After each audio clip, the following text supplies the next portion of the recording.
Good afternoon, students. My name is Ebele Onwama, the English teacher for Year 12. Today we are going to talk about homographs. Our learning objectives are, at the end of the lesson, the students should be able to, 1, define homographs with examples.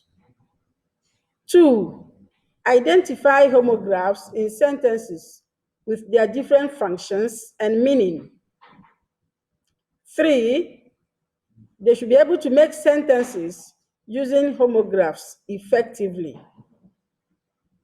Now, let's go to the lesson proper. Homographs. What are homographs we are talking about? Homographs are words with the same spelling but different in meaning. Literally, it is referred to as span, that is wordplay, in which different senses of the same word are deliberately confused to show different functions of the words. Examples. Example 1.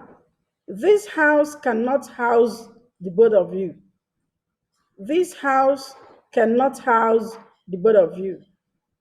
Looking at this, we have house as the pan there, as the homograph, and the word house is duplicated. The first is a noun, while the second is a verb.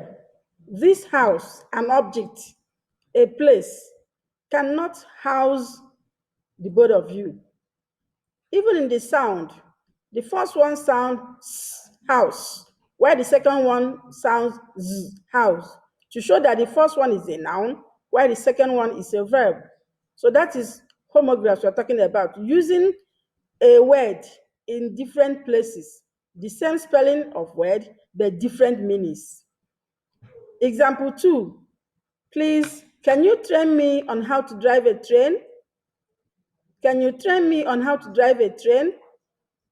Using train there as a homograph, the first one is a verb, doing word, train, while the second one is a noun, a train, means of transportation, train.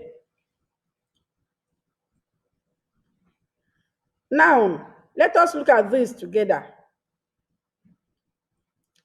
Identify the functions of the underlying homographs in the following sentences and say their meaning. Number 1, the farm was used to produce produce. The farm was used to produce produce. Looking at this, the first produce is a verb, doing word, to produce. Then the second one is a noun, the item produced. Number 2, the dam was so full that it had to refuse more refuse. The dam was so full that it has to refuse more refuse. The first refuse, a verb. The second refuse, a noun. 3, we need to polish the furniture with the polish. We need to polish the furniture with the polish. The first polish there, to polish, action word, while the second one is a noun, the item itself, the polish itself. Number 4, he could lead if he would get the lead out. He could lead if he would get the lead out. The first lead is a verb, while the second lead is a noun. Number 5, the soldier decided to desert his desert in the desert. The soldier decided to desert his desert in the desert. Now, the first desert, to desert means to abandon, to leave his desert. That is the last course of a meal, dessert.